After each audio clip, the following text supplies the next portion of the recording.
Yo.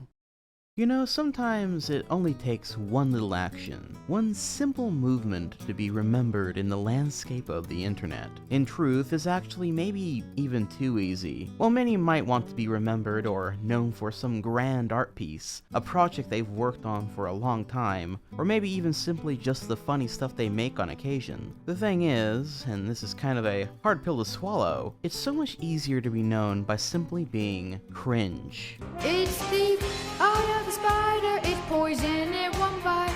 Oh, look out, I'm an excellent fighter. To be cringe is to be free, but to be free is to be cringe. Oh, what a conundrum. But see, the reason that phrase even exists at all is that to be cringy is to more than likely be yourself. Maybe you're a little bit weird. Maybe you have strange opinions. Maybe you're a little too obsessed about some video game franchise or something. Whatever the case may be, maybe a better way of putting that phrase is to be yourself is to be free. But you see, many in our day and age of TikTok and vertical videos and ever shorter content for even shorter attention spans are now being on purposely cringe not to be themselves, but rather to play up a character so that they can ideally get some money out of the whole thing. You want to get popular on TikTok? It's really easy. Just be the most cringy, weird, out-of-pocket, strange person you can muster until it's somehow second nature. Make content centered around this character and the fake situations you'll now be putting them in, and pretty easy money from there. Even if it is technically fake cringe content, they will still be featured all over the place and even other websites like YouTube and Instagram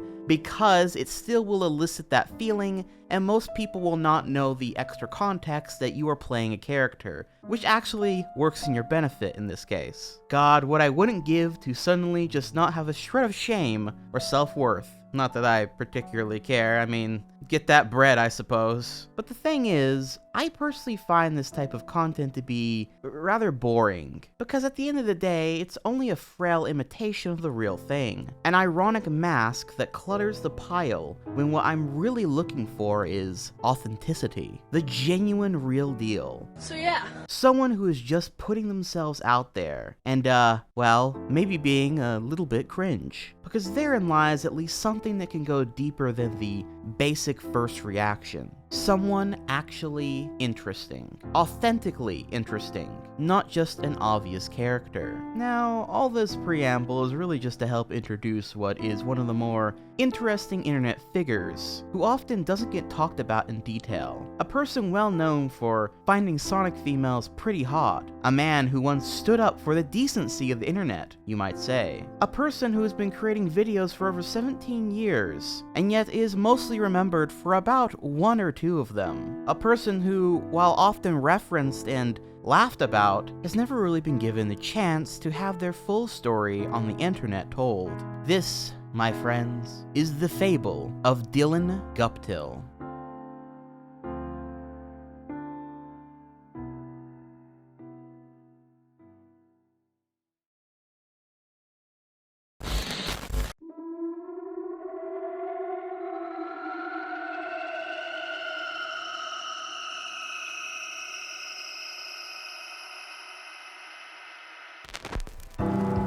This does not even deserve a captain's log introduction, because this is dead serious.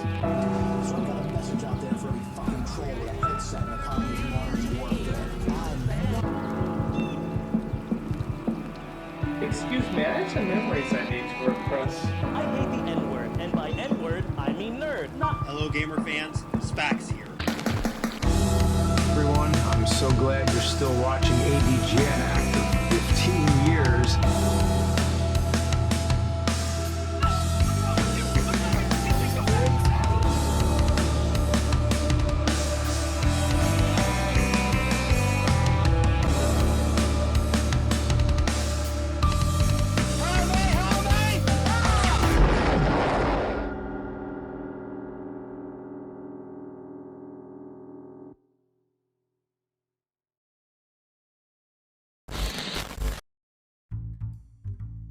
Dylan Guptill, born April 26, 1989, is a man who at one point proudly stood against the status quo. Well, eventually when he made a YouTube channel on July 25th of 2006. His name back then was Guptill89, and looking back at some of his oldest videos on his channel, it seems pretty standard fare for the time, with the first video he ever posted being GoldenEye Hilarious Moments, where he showcases some funny moments in GoldenEye, I suppose.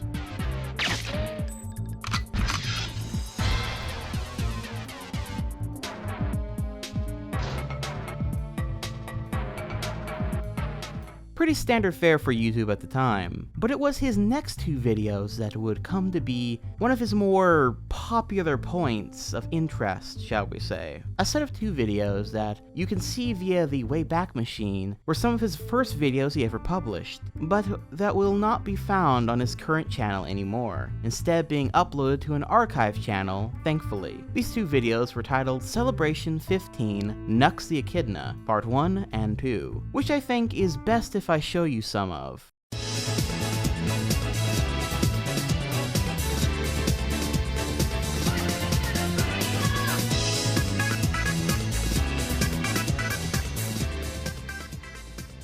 In October of 2006, Knuckles the Echidna, protector of the Master Emerald and a resident of Angel Island, announced that he'd come to the United States to join the festivity of Sonic the Hedgehog celebration through a dance on Halloween night. Marching through the streets, carrying a wooden stage, and his cameramen carrying a spotlight, the two set the scene for a big performance.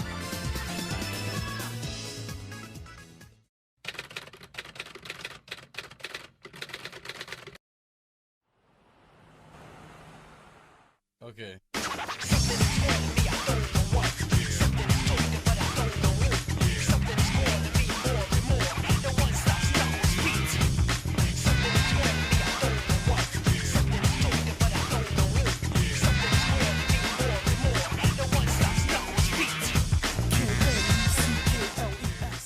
As you can see, Dylan here is grooving it out with some hot, sick Sonic Adventure beats, specifically a remix of Knuckles' theme song from the game, while he of course is dressed like the famous Red Echidna. You know, it's in this moment that I am reminded of a childhood friend I had who once came over to my house and we ended up playing Sonic Adventure together, and he instantly wanted to play as Knuckles. And he said something to the effect of, "Man, I love Knuckles. I love everything about Knuckles. I love how Knuckles looks, his color, how he sounds, his personality. I just want to be Knuckles." Those words stuck with me, and I can't help but be reminded of them as I watch this video.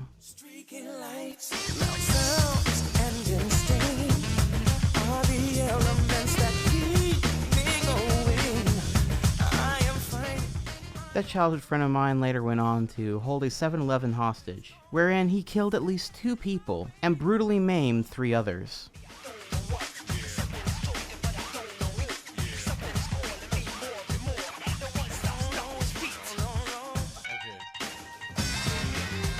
Nah, I'm just kidding, he's probably a furry or some shit nowadays. Anyway, later in the video, some people actually passed by him and seemed to compliment him on his dance moves, which is honestly pretty based. I feel like if I was walking down the street and happened to pass some dude wildin' out, dressed as Knuckles the Echidna, I don't really know what I would do, but I would certainly admire the cracked out confidence it took to do it, if nothing else.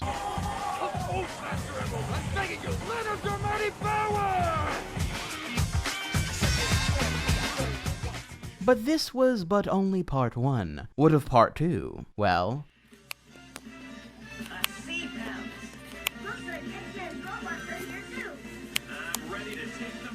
I never forget myself saying that.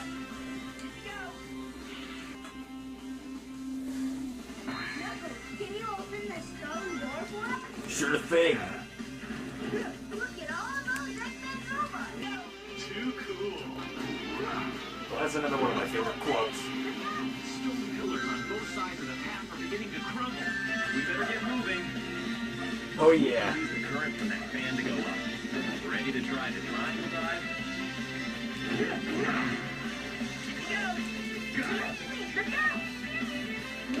I always thought he was so cute.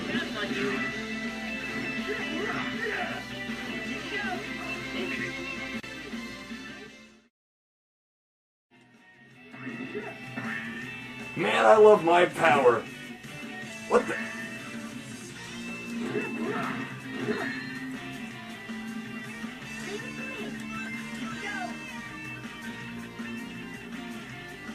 Man, I love his speed. He's always great. Man, I tell you, sometimes it's hard to keep up with Sonic. I love this video. The manic energy that emanates from this man, from this slightly creepy Knuckles costume, as Dylan pretends to be him while playing Sonic Heroes, remarking all the random quotes and quips from Knuckles in the game. I'm not sure if Dylan really understood what he was doing here with this, but he made what I imagine someone at their absolute breaking point, fully taken over by the void of insanity of their mind looks like. You can't help but stare. Like, I like to imagine this guy being my roommate or something, and waking up late into the night, hearing Sonic Heroes loudly blaring in the background, walking into the living room, and finding him doing this, with no reaction to me walking in on him. He's literally just fucking Knuckles now. There's also this strange bit in the middle of the video where he takes a quick word from his sponsors to advertise a plug-and-play console. Oh, man. Never thought I'd see my fella fall off like that. You know, the thing is, I seem to be a lot better at old school games than this. In fact, I'm gonna switch to them right now. We interrupt this broadcast to bring you a quick word from our sponsors. The wonders of 80s games put onto a single joystick. That's right, everyone. This is a joystick that has some of your favorite video games on it, created by Namco. And now, you can own one just like your friend Knuckles. Mamma mia! This can be found at your local game store or Walmart. Or you can check out one at ebay.com. Namco rules! Better hurry before the stock runs out. The Ms. Pac-Man joystick. Relive the old days once again. We now return to our featured program. Man, what was up with these, how do I put it, interesting old internet people and putting fake advertisements in their stuff? Well, anyway, he then uploaded some other random stuff like more gameplay, or him playing London Bridge on the piano.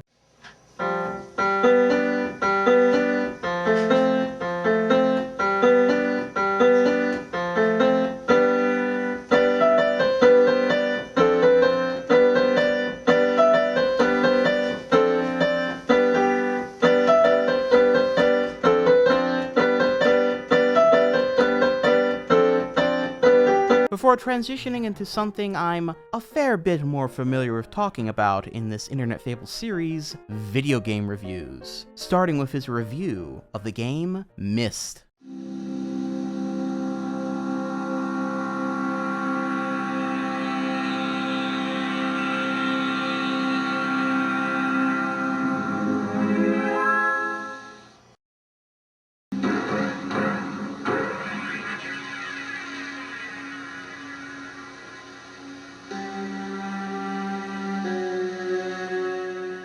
Let me tell you something. Myst is one of the most challenging games known to man.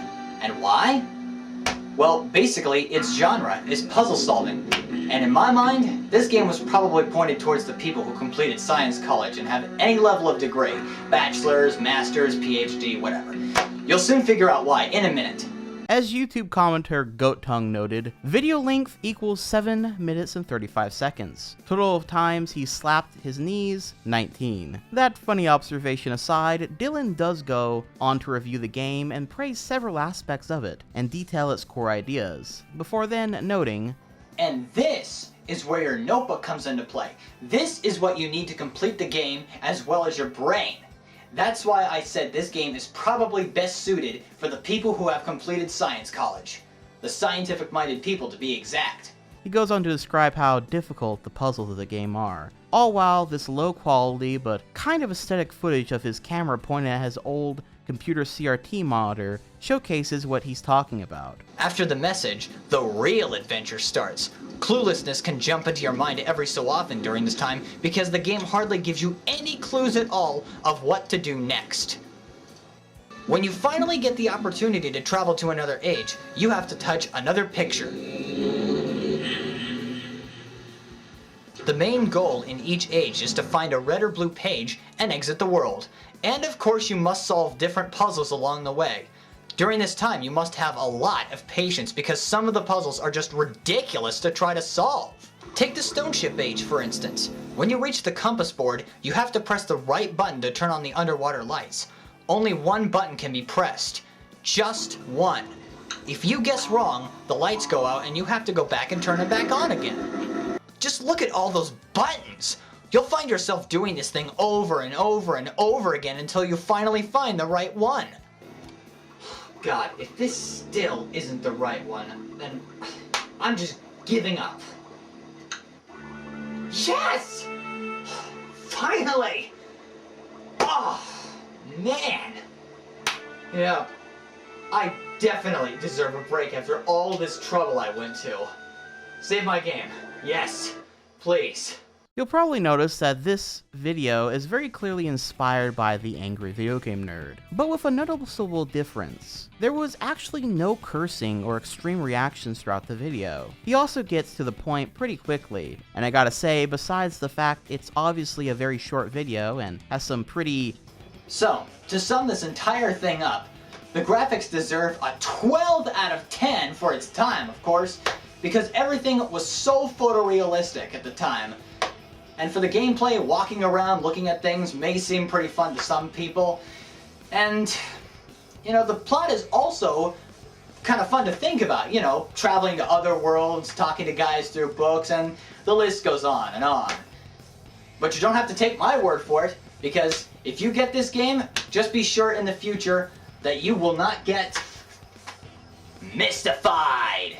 Interesting mannerisms. This is actually a pretty good review for the standard at the time. And following this review, he would go on to do a similar video, this time a Doom Nightmare Mode review. What can you say? Doom is one of the very first first-person shooter series ever created, and it's also one of the best. The gameplay is great, and if it became sluggish, you had the option to lower graphic details and other things like screen size to make it play more smoothly. There were 5 levels of difficulty to choose from, and you could do harder ones if you got better at it. When you finish the game on ultra-violence mode, you're pretty much finished with the entire game. Why? Well, the 5th difficulty, Nightmare, is not worth it at all. When you select it, you get a message that asks, "Are you sure? This skill level isn't even remotely fair." If you select yes and start playing, you'll soon find out why. Watch this. I died before reaching the exit of level 1 in Doom 2, and that's pretty much all that's going to happen to you. Dying! This is an interesting concept for a review at the time, specifically reviewing the hardest difficulty in a game. Honestly seems like something you would have seen more often back in the day, with how easy it would be to create angry ranting type content out of such a scenario. Interestingly, he does go on to give tips on how to actually beat this difficulty mode as well. 1. Never go after every enemy, just run. Only kill the ones that get in your way, and only the ones that are fast and don't shoot projectiles. 2. Be skilled in speed strafing. That means running while turned at an angle. To do so, start running at about 45 degrees, then strafe while you do it. This supposedly gives you an extra speed boost, enabling you to outrun enemies faster and round corners more quickly. If this isn't easy for you, you're better off having on the turbo option. Thank goodness that option's there. Number 3. Only use really useful weapons. This includes the chainsaw, the combat shotgun, the chain gun, the rocket launcher, the plasma rifle, and especially the BFG 9000. These weapons can kill creatures really fast and you will need them. Everything else in your arsenal is just crap. Even if you come upon a berserk pack, don't even use your fist because it's way too slow against monsters, and before you even get a chance to kill one, you're done for. The rocket launcher and the BFG are the most useful because they kill the fastest, and in some cases, small enemies take longer to respawn if they explode. This is clearly Dylan showcasing his pro gamer skills, which leads into him talking about using mouse control and notes the following. And finally, tip number 9, which is probably the most important. Use the mouse for quick turning / firing and set the controls to quick to access ones. This means setting the keys to ones that are a really tiny distance away from each other. My recommendation is setting movement to the arrow keys with always strafe on, then setting fast to control, and finally setting action to 0 on the numeric keypad. That way it looks like this. Or this if you're left-handed. Also, about the mouse. Make sure the mouse pad is clean before using, and if you're using a trackball mouse, check the inside to see if it's clean as well, and is fully functional. You know, I would say, yeah, no shit Sherlock, but then again, with how many gamers got their gamer gunk all over their setup these days, maybe Dylan's advice has aged pretty well. He then ends the video with this big rant, again a la AVGN, but once again without any curse words. There. I've given you all the useful tips I can think of. Nightmare mode is basically unbeatable unless you follow these tips. But even if you do, it's still so freaking tedious to complete a level. Even if you've got the most useful weapons in your inventory, the monsters get to do whatever the heck they want. They hardly ever miss you. So many of them are around every corner. 90% of the time you aren't fast enough to kill them, and even if you make the tiniest mistakes, you are dead. Screw this difficulty! I don't even know why I forced myself to play it! If the guys at ID Software thought of putting in the toughest gameplay imaginable, then what's the point of putting it in a first-person shooter title like this one? It's like, what were they thinking? Again, not bad for its time. Now, I keep noting the lack of curse words for a reason, because it was a purposeful creative choice, and something he actively despised in other content creators of his time. A fact he would go on to make a full-on rant about via his video entitled Rant-a-Wreck Episode 1, Certain Game Reviewers.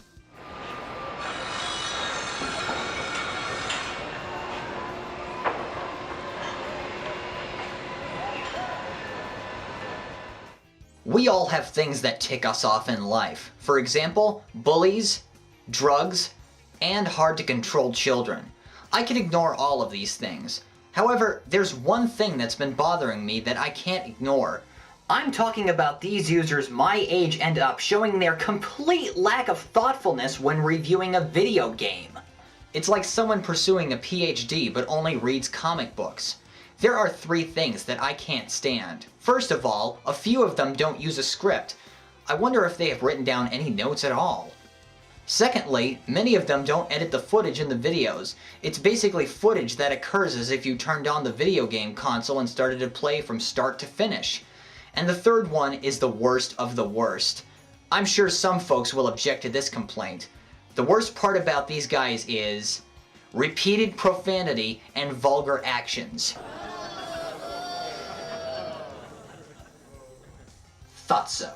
Now, what I find interesting is while these are all traits I personally find quite charming about old internet game reviews, he's not wrong about the lack of scripting and video editing, or lack thereof, in many of them. Sometimes that actually added to the experience, while other times it made a lot of these old game reviews, looking back, a kind of nothing experience and pretty boring. As for the vulgar comments and what have you, it's kind of a two-edged sword. On one hand, I do think that the anger and over-the-top reactions at the time were definitely part of the appeal, and cursing can definitely add to that effect, especially if it's already part of their vocabulary. However, it was and could often be used as a crutch for what is otherwise a really unfunny person trying to chase a trend. He then goes on to say, "But let me explain. When you don't script yourself, you sound boring with a lot of uhs, ums, and many pauses. To be more specific, how would you like it if a radio or TV announcer started telling a story and had no idea how he or she would tell it?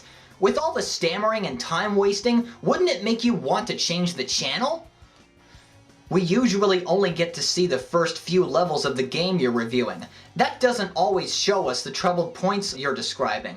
Sometimes people watching would want to see the later levels. I certainly would. I don't want to see someone continuously failing to pass a stage or level and having to start over."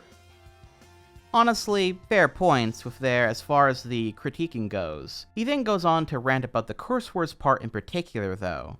The third problem, profanity and disgraceful actions, is the #1 reason why most game reviewers are hard to enjoy. This problem raises a big question. Do you absolutely think it is necessary to spew out dirty language and have it bounce off a viewer's eardrums? I mean, think about it for a minute or two. Do you want to know why dirty language is a huge deal? It's mostly because of 2 important points. The first point is, the inappropriate words being launched out of your oral cavity like bullets just make you sound quite unintelligent and not even funny in the slightest. Too many reviewers' favorite words are the F words, the A words, and the S word. Those words have basically replaced every possible adjective, noun, and interjection imaginable. I feel as if people are devoted to these words as if they were awesome presidents or prime ministers. Honestly, guys, can't you think of something better to say, or a better way to say it? Swear words are just a crunch! Besides, you should really take this into consideration. It's also the second point I want to make. There are children who use the internet. That's right, I said children. What if a kid stumbled upon your review and started reciting out loud, "This game is a piece of shit. I can't stand this crap anymore. I'm done. Have a nice day." They'll be sent to their room with soap in their kissers, along with a glass of water and a bucket. Don't you realize that when a child hears other people cuss, he or she will think that it's cool? Don't you want to set a better example than that? Now again, the whole idea of the curse words being a crutch is fair. Again, I do think curse words in these types of videos can add that right amount of sincerity that sells you on the emotions they're trying to convey. But on the other hand, it more often than not is better to use it more sparingly, since after a while it can sort of feel like someone going through the motions. Hell, even later AVGN episodes can often feel like that. A man just kind of saying swear words and coming up with combinations of them with no real emotion behind any of it. Ask for the kid's part of the argument, which he goes to weirdly play a strawman character for at this point. Hey kids, guess what? It's alright for you to mimic me because I have amazing talent. So forget about Fred and Smosh. Watch my videos. You'll be cooler than they are. Oh, man. I sure don't want to say that again. Whew. Not sure what the Smosh and Fred part of the comment was for, but that aside, yeah, kids probably shouldn't be watching this type of content. But that really is up to the parents to make sure they know what their kids are watching and doing, more so than the adults making content just expressing themselves how they want. Though, bit of a hot take here, I personally don't think kids should be allowed to use the internet, at least not without parent supervision, until they are far older, period. You wouldn't throw your kid into a bar or a city all alone by themselves without direction, would you? But that's neither here nor there, I suppose. At any rate, he then goes on to specifically call out 3 reviewers he believes all share these negative traits. To put it simply, using profanity and vulgarity during a review of a video game is unnecessary. It's also just plain boring. This suggestion is directed towards 3 reviewers that people seem to pay the most attention to: Chris Bors, the irate gamer, James Rolfe, the angry video game nerd, and Douglas Darian Walker, that guy with the glasses.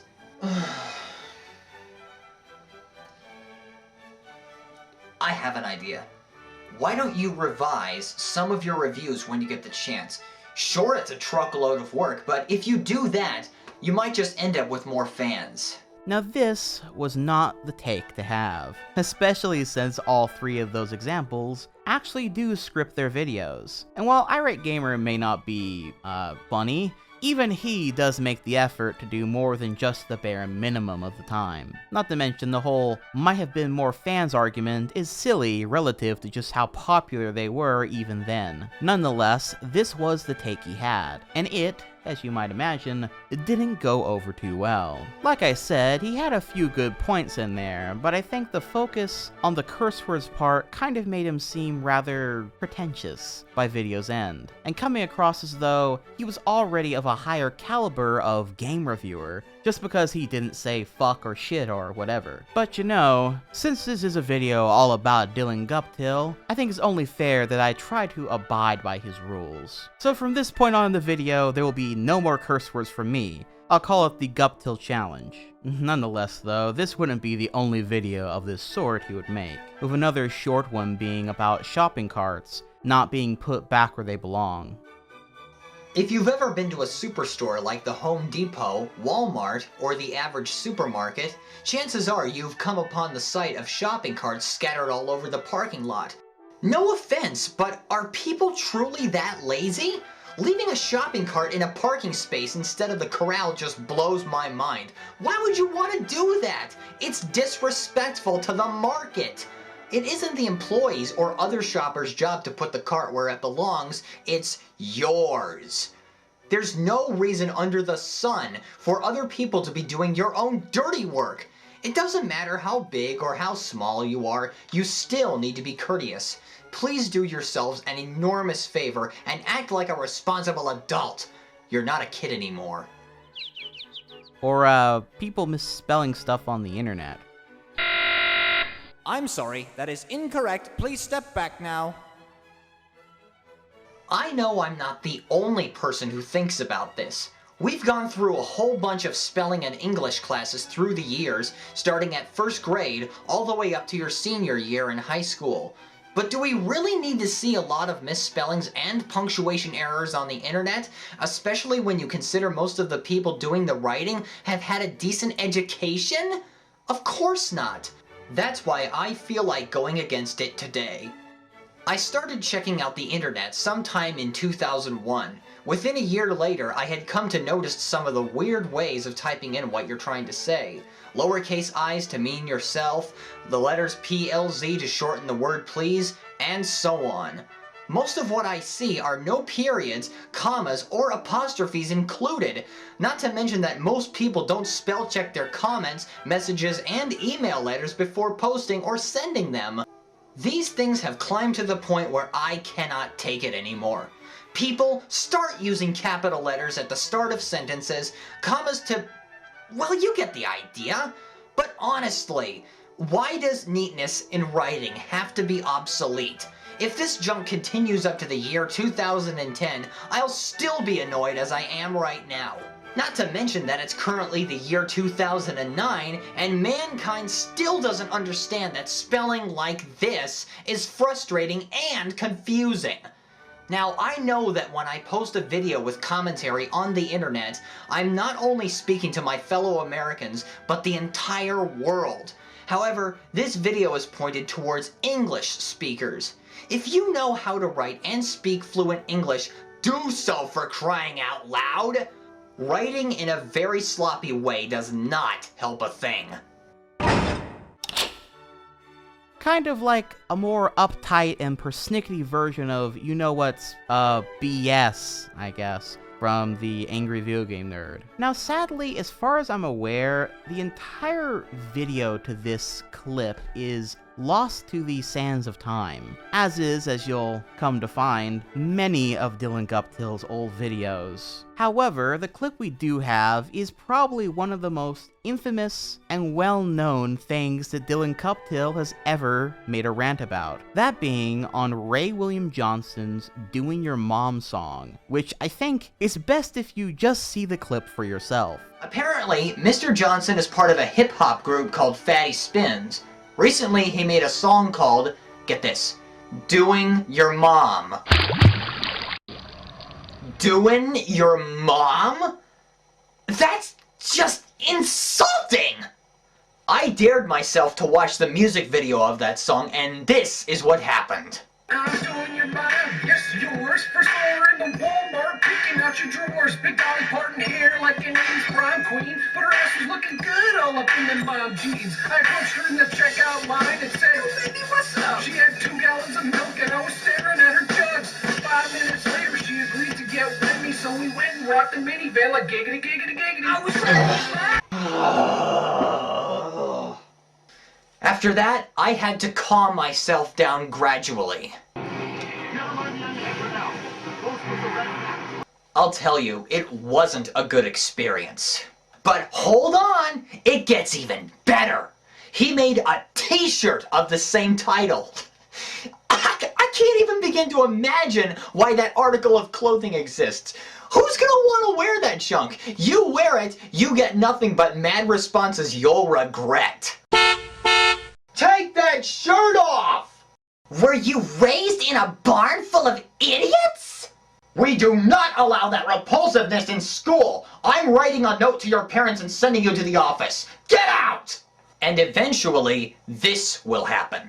Sir, can I talk to you for a minute? I love how, first of all, he was drinking a glass of milk while watching this video. How he needed to calm himself down, because the video offended him to such a degree that he had to go play some video games. And this scenario he's made up in his head, specifically the getting arrested part over a t-shirt. For all these reasons and the overall reaction, this video has lived on as a bit of a meme these days, with the "doing your mom" part really going places. Gotta admit, if nothing else, Guptill really is good at expressing such a genuine anger, but of a certain type so rarely seen. He's like an old grandma being shocked at the youth listening to rap and curse words and vulgar content, except he's like in his 20s here, so yeah. Now, all this ranting about people being indecent and not acting very intelligently on the internet was enough to get Dylan a bit of a reputation online, with some people agreeing with him to a degree, but most actively disagreeing with him and mocking him for acting like such an uptight schmuck. See, while now I'm not so sure what the reaction to a Dylan Guptill would be, at the time, the internet was truly much more wild. People were saying whatever the hell they wanted, and were free to do as they wanted to without people getting them in trouble for doing so nearly as often. And so, Dylan kind of seemed like he was trying to police what people could and couldn't say, how they could and couldn't write, how they should and shouldn't make videos. Critiquing is one thing, but he talked about it with such an air of authority that it kind of made him seem like he was being a little dictator about the whole thing. I guess the crux of it all was that he wanted people to act more mature, but failed to realize that most of the people on the internet that he was specifically complaining about were either grown adults just choosing to speak the way they want to speak, or a bunch of immature, edgy teenagers also choosing the way they wish to speak. And that he should probably be the more mature one and just ignore it. Whether you agree or disagree or don't care one way or the other, it's clear that Guptill had a firm stance on this, however, and was proudly willing to stand against the tide in doing so. And in that sense, you gotta, if nothing else, respect the balls it took to so actively go against the culture of the time. Yet again, with certain films and pieces of art that have come out since his time, I tend to wonder if Dylan Guptill's words would hold more weight these days. Everybody just yells and screams at each other. Nobody's civil anymore! However, Guptill during this time frame would end up making a video that I'm sure he now greatly regrets, because all of this stuff I showed you, outside of the occasional person referencing the "doing your mom" clip, is not really what he's most well known for. Like, at all. I wanted to point these out because I found them interesting in looking into him. But truth be told, like so many interesting individuals of his time, the thing that caused his downfall and forever internet fame was, of course, Sonic the Hedgehog related. But before we move on into that specifically, there's actually one slightly more obscure Sonic related thing that he made before the most infamous one. That being this short animated video he made called Hedgehog vs. Hedgehog, The Ultimate Race High Resolution, which is about Sonic and Shadow the Hedgehog having a big race for, I don't know, they just want to race each other, I guess. But before this happens, an interesting interaction between Sonic and Amy can be seen.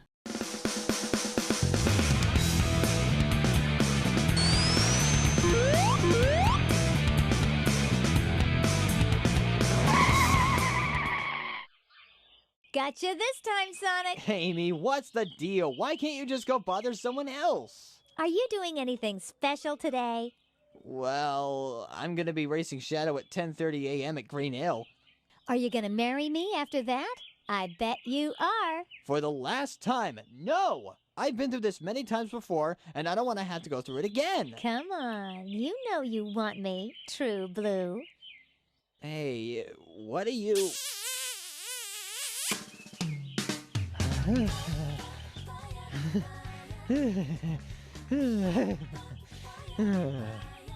Hang on, I need to do something important. I think he likes me. You know, for someone so uptight, it makes Sonic's comment about needing to go do something important all the funnier, because many of you filthy-minded gooners might have a thought about what he meant by that, but this is not actually the case, as we then see when Sonic gets to Knuckles' house. How We Die, Harry Potter, To Kill a Mockingbird.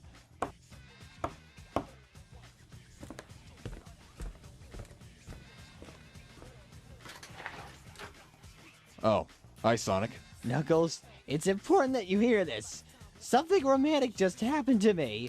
Are you okay? It looks like you were kissed. I was. By Amy. Whoa. Hey, look.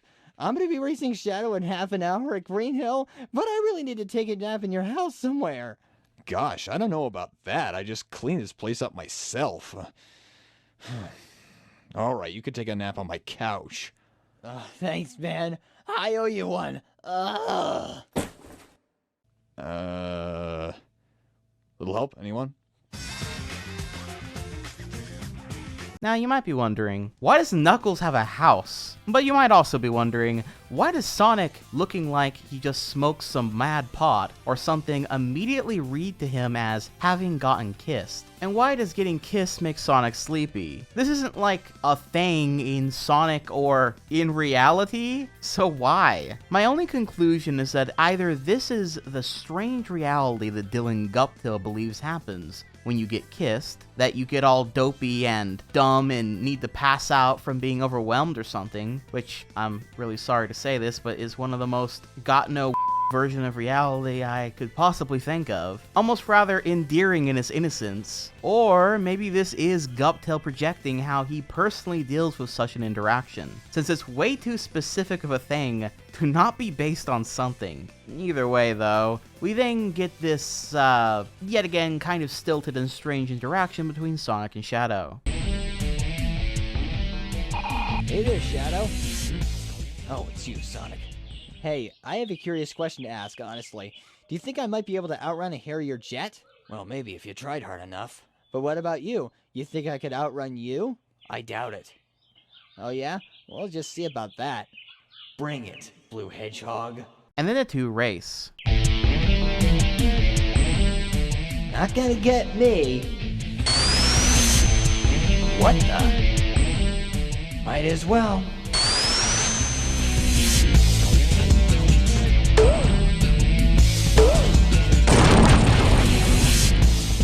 Mustn't give up. Gotta beat this guy. How on earth did you catch up? Some people call me the fastest thing alive. Go on, keep telling yourself that. But impossible. How could I lose? What's the time, Tails? You finished in 3 minutes and 12 seconds. Yeah, I am the fastest thing alive. Uh-huh. For now. Ending this short out, there is something about this one that I really adore, and I really wish he had made more stuff like this. I wish there was an alternate reality where we got like 26 videos from him just like this, all with strange little interactions, and maybe some of the ethics and beliefs about culture that he has, about the internet going in there. Would have been premium Kino content. But anyway, he did at least make one other thing kind of similar to this, several years later, called Tiny Toons Plucky Duck in Plucky's Liquid Trouble, which I'm just gonna quickly show you.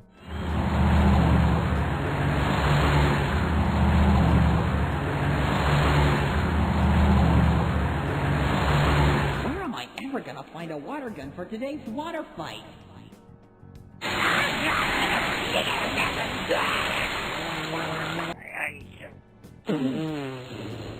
Ooh, sorry, Plucky. My aim is a little off today. Hampton, don't tell me you entered the water fight contest! Water fight contest? I don't know what you're talking about.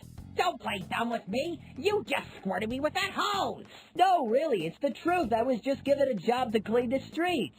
Can you help me find a water gun instead? I'm busy at the moment. Can it wait till later? but I need one now. The contest will be starting shortly. I can't risk getting fired. Don't be a forehead, Hampton. Fine. Thanks a lot, Hampton. I owe you big time for this. You're welcome. Now I have to get back to work. Bye-bye. Is he desperate to keep the streets clean or what? Acme Acre Splashapalooza, here I come! Ah, I'm finally here at...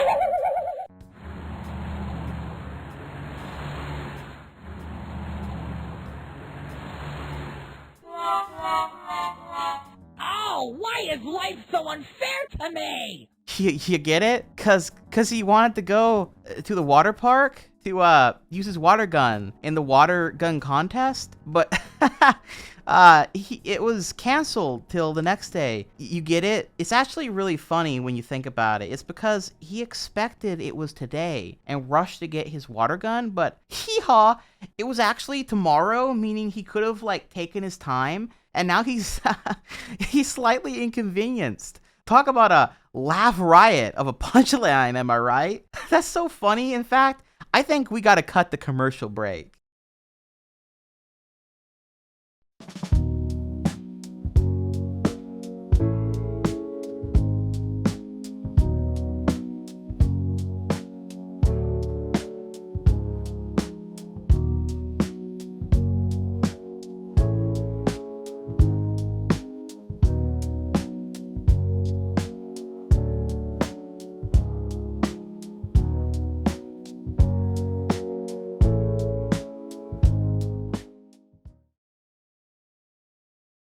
So now I suppose I ought to get to the video that, without question, has been the most famous or infamous that Dylan Guptill ever created. That being an upload on Valentine's Day in 2010, a video by the name of Top 10 Hottest Female Sonic Characters.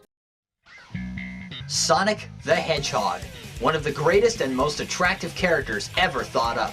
He can run at sound speed, take out enemies in a flash, and best of all, he's blue-colored and knows how to handle the females. Speaking of females, the Sonic universe might also be classified as hot chick heaven because there's such a mess of very beautiful and tough women that it'll make you love the franchise even more.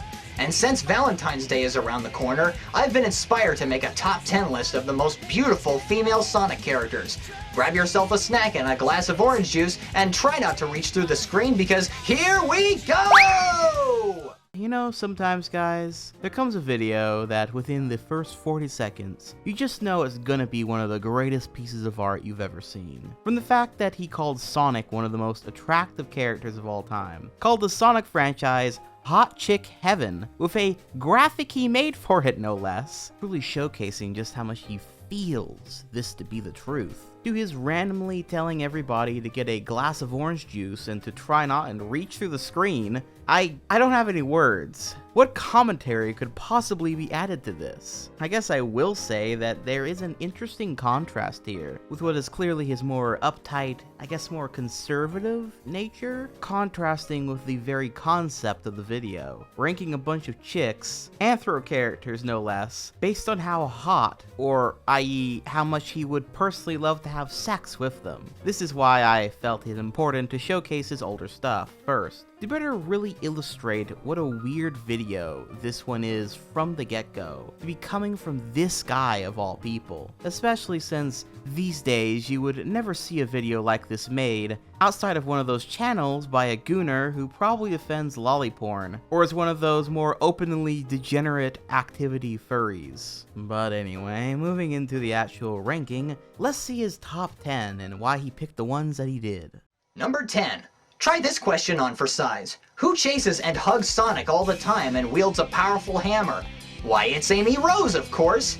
Though more of a cutie than a hottie, you can't deny the fact that she's still attractive. Two things that make her attractive are the fact that she wears a dress, and when have you ever seen 3 big, very smooth arcs of hair sticking out of a person's forehead? I haven't. So, once again, Amy Rose is lovely. That is, until she goes berserk and starts hitting stuff with her hammer. You know, he's got a point. I have never seen a girl, or really anyone for that matter, have 3 smooth locks of hair coming out of their forehead. Very fair point. Who's at number 9? It's this alien plant girl from a distant planet, Cosmo from Sonic X. She arrived on the character's planet to deliver a message saying that the galaxy was under attack by a force called the Metarex. She doesn't do much except tell people to stop fighting and focus on the real matter at hand. The real reason she lands at the number 9 spot is that she becomes Miles Tails Prower's sweetheart, something Tails needed for a long while. Did Tails need that for a long while? Okay. Numero 8. Cream the Rabbit's mother, Vanilla. She's attractive and is the size of an average human mother. What really surprises me about her is that the leader of Team Chaotix, Vector the Crocodile, falls in love with her. Kinda silly, don't you think? She's another character that doesn't do much, but in a Season 3 episode of Sonic X, she helps Chris Thorndike get into space to fight the Metarex along with Sonic and friends. The size of an average human mother. Yeah, I guess that's true. Again, what I love is it's clear there is a level of innocence to this video. But at the same time, him noting that she is the size of an average human mother is either just an innocent comment he made that sounds weirder than it is because that's just the way he talks, or it says something about his preference in women.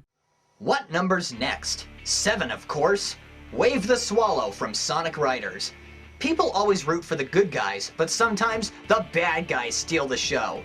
Her mechanical IQ is equal to Tails. She also happens to be the smartest member of the Babylon Rogues. I wonder why she isn't the leader. Like Jet the Hawk and Storm the Albatross, her specialty is riding the airboards called Extreme Gear. With 2 very long and smooth feathers extending from her head to her calves and droopy eyes, Wave will rock your socks. If only we could see her take wing. No comment. Numero 6. Tikal the Echidna from Sonic Adventure 1. Named after an ancient Mayan city of the same name, Tikal is the daughter of Chief Pakakamak. She's yet another character that hardly does a thing except beg her father to stop being so greedy. She also traps herself inside the Master Emerald so that the water god Chaos doesn't rain terror upon the land. When you're the daughter of a person in the highest power, you need to look your best, and Tikal delivers perfectly. That's why she's number 6.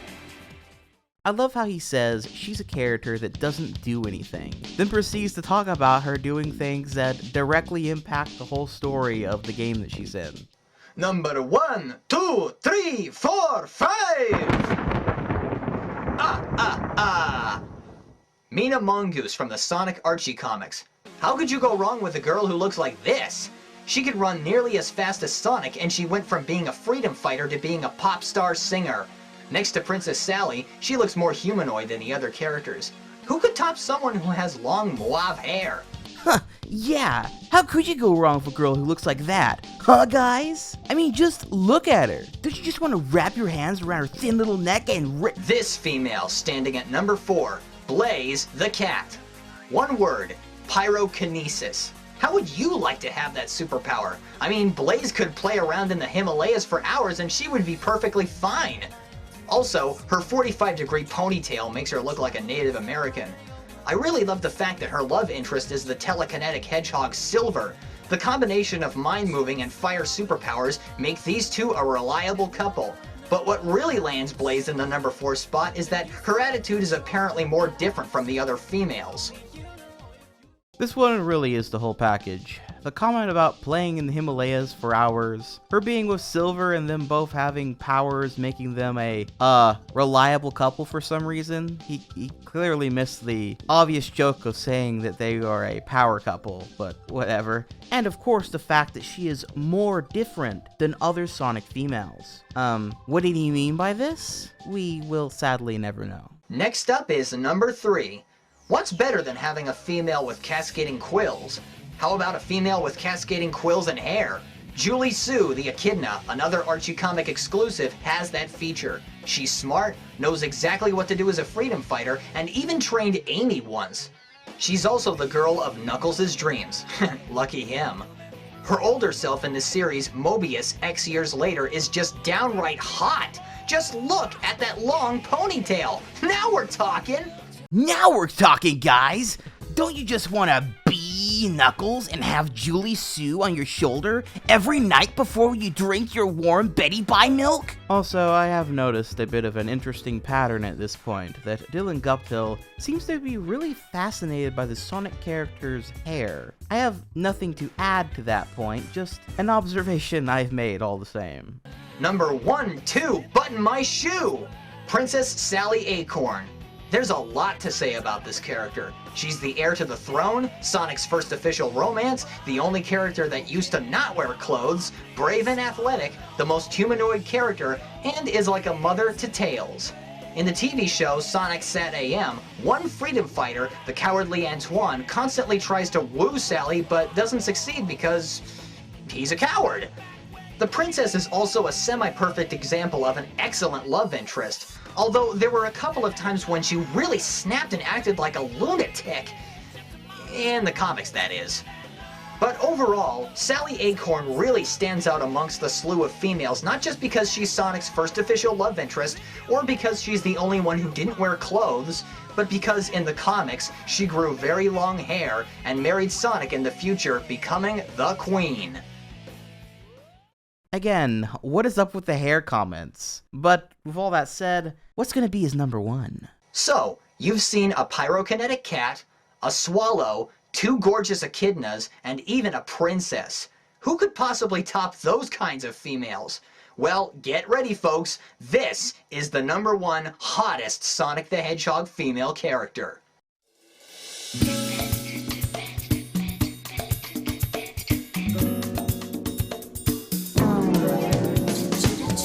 Rouge the Bat. If anybody denies it, how dare you? This woman can fly, she's as strong as Knuckles, and is a femme fatale seducing other characters into getting what she wants. Instead of having one love interest, she has 2, Knuckles and Shadow the Hedgehog. Being a treasure thief, she's only interested in one object set, jewels, especially the Chaos Emeralds. There actually have been situations where Rouge's cleavage has been exposed, but it eventually got censored. What a price to pay. I think the best part about this beauty is that she wears 3 different outfits unlike the other female characters. And who wouldn't want to fly across the landscape, be as strong as Sean Johnson, and flirt with any male anytime, anywhere? These 3 traits make Rouge the Bat triumph over all of the Sonic the Hedgehog females. My hat goes off to you, Sonic Team USA. You ought to be proud. Alright! Yeah, she's got big bazonkazonks, and she steals stuff, and is with, like, 2 men, maybe more, and she's got wings. Oh god, the wings. What I wouldn't do to batter and fry those up. There you have it, folks. Those were the hottest female chicks in the Sonic universe. I hope you enjoyed it, happy Valentine's Day, and I'll see you later. So obviously, I think you have gotten a pretty good idea as to why this video was so discussed. In fact, it was so very discussed and mocked and ridiculed and parodied that Dylan eventually took the video down. And it's one of the ones that you can only find on archives of his stuff. However, what if I told you that there exists an official remake of this video that is often overlooked? See, Dylan got a lot of feedback on this video, and some pretty mean comments to say the least about his opinions, as well as many pointing out some hypocrisy with him being against vulgar stuff in videos and then pretty much doing the same thing just in his own weird little way, which clearly got to him, as you can see in the intro for this remake of this classic video. What you're about to see is a highly revised version of the 2010 Valentine's Day special showcasing the top 10 prettiest female characters in the universe of Sonic the Hedgehog. Now, the original version mostly focused on their appearances and not their personalities and skills. I also didn't do enough research, so there were a couple of mess-ups. Now, I want to get one very important thing straight. There's nothing even remotely sexual or, quote, pedophilic about this list, and there never was. Lists like these are totally meant to be silly and fun.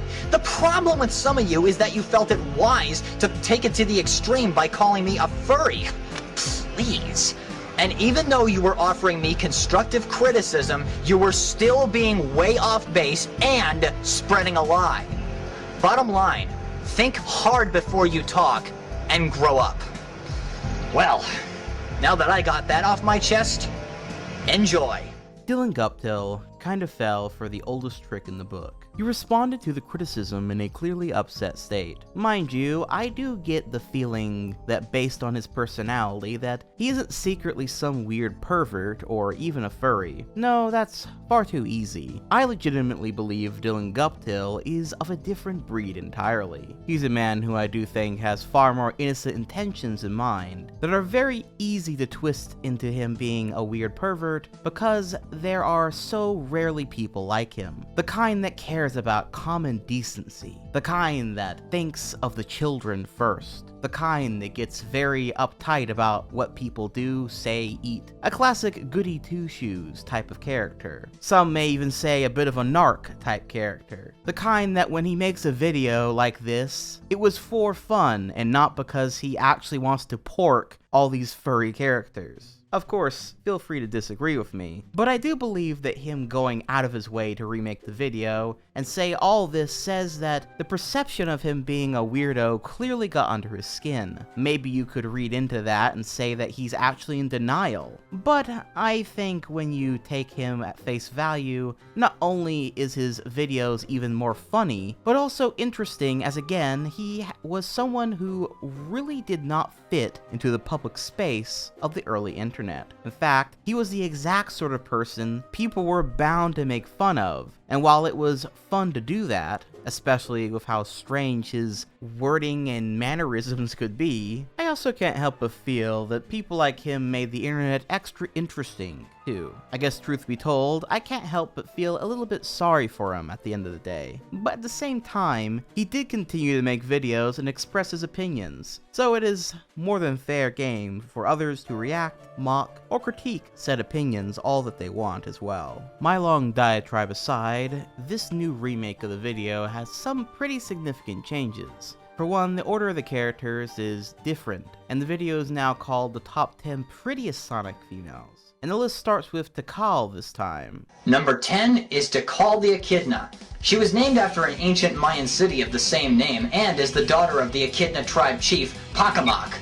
While she does look gorgeous, the reason I put her at the bottom of the list is because she's one of those characters that doesn't do much in the action department. However, she becomes a hero by trapping herself in the Master Emerald so that the water god Chaos doesn't rain terror upon the land for hundreds of years. Don't you think that being the offspring of a person in the highest power would feel good? I sure do. It's bizarre. It's like looking at an alternate universe version of a classic video. I mean, I guess it's not really like that, it just literally is that, but also no one knows about it. Yeah. At number 8, it's Fiona Fox, an Archie Comics exclusive. She used to be a hero, but then switched sides simply because she prefers the darker side of life. Why? Well, during her childhood, Sonic freed Ray the Flying Squirrel and Mighty the Armadillo from a mining camp, but failed to rescue Fiona. As a result, the Vixen held a grudge against Sonic. The grudge went away when she became a freedom fighter, but it eventually came back when she started dating Sonic's evil self, Scourge. Heck, she even became the queen of Moebius, Mobius's evil self. While she looked pretty as a hero, she still looks alluring as a villain even with that 80s style punk outfit. A yellow bow and 3 big smooth arcs of hair sticking out in front of her face for the win. And even still, the hair comments continue. Number 7 is also different. Number SEVEN, Bunny Rabbit from the 1993 TV show Sonic Set AM and the Archie Comics series. She was just an ordinary resident of Mobius when she was captured and nearly roboticized by Dr. Robotnik. It's funny to see a character whose name is a pun on something, rabbit/robot. Another is Miles Per Hour, which is a pun on miles per hour. Being half animal, half robot gives this cutie a big battle advantage because the robotic limbs count as extra strength. And nobody can overlook the interesting pink outfit she wears and her wonderful southern accent. Oh, Larry! I feel like I've been dragged through a knothole, so to speak. Her appearance in the Archie Comics series always wins in my opinion. Not only was she given blonde hair in her later designs, but she also got a brown jacket and cowboy hat some years later. They remind me of Indiana Jones. However, I'll always like the pink outfit better. She just looks prettier that way. really makes me consider that this whole video concept is like a balance between wanting to talk about character design, but also traits to stuff he finds attractive on females, like in general maybe? I don't think we gotta go through every single character over again since so much of it is the same at this point, but with a couple extra details. But again, you know, he loves the purple hair from Mina. In fact, he really highlights that part. Man, if more female singers grew their hair long and sprayed it purple, I'd be attending concerts more often. He also again notes Blaze's hairdo, but omits the Native American comment this time. Correct me if I'm wrong, but I've never seen another hairstyle quite like Blaze's 45-degree ponytail on another cartoon character. It's very interesting because you normally don't see hair up in the air like that. Again, commenting on Julie Sue's hair. While Julie Sue's appearance is awesome, her appearance in the sub-series Mobius X Years Later takes the cake. I don't know about you, but I think that the combination of a long ponytail with cascading quills equals epic win in the fashion department. Then comments about Sally Acorn being naked, kinda? Unlike almost every other female in the franchise, Sally used to have an appearance that consisted of her only wearing boots. Yep, only fur everywhere else. Not that there's anything wrong with it, mind you, because she's not a human. Oh, if only more real women were as confident and skillful as Sally Alicia Acorn. Before he then finally ends the video off with Rouge the Bat again, with some minor changes, but overall being similar points, though he doesn't do the zoom in on her boobs this time, instead he does it on her hand. Now, it's important to also note that at the time, one of the reasons Dylan Guptill would make this video remake and eventually just delete that one too, is because of YouTuber Blackbuster Critic, who is kind of someone who probably deserves their own video someday for just how much content they made during this era of YouTube. But for the sake of this video, let's just summarize him as a YouTuber who often talked about or criticized lolcows, specifically Sonic the Hedgehog related lolcows, or as he called them, Sonic, yeah, you can read it here. And he was one of the first and most well-known of his kind back in the day, and Dylan Guptill would first be noticed by the Blackbuster Critic in a commentary video he made on the top 10 hottest Sonic characters. Definitely not the greatest, and definitely not the most attractive character ever thought of. And by attractive, I think he means like cool looking, at least for Sonic. Might also be classified as Hot Chick Heaven. What? Hot Chick Heaven? Sonic? That it'll make you love the filter power. Wait. Why, it's Amy Rose, of He does mean Amy! Oh my god! The fact that she's still attractive. He put Amy Rose, a furry pink hedgehog, in a top 10 hot list. See, he had us tricked. Had us tricked with that human female in the beginning. And does he realize Amy is 13 years old? So not only is he a Sonic, a fur, but he's a pedophile as well. Hey, this Cosmo chick, she's a plant person. You got a fur Sonic plant tag now. File. Because she's like 8 years old too. I will showcase more, but a major sticking point in the video is that Blackbuster Critic noted that because several of the Sonic characters were underaged, or children, the Guptill was a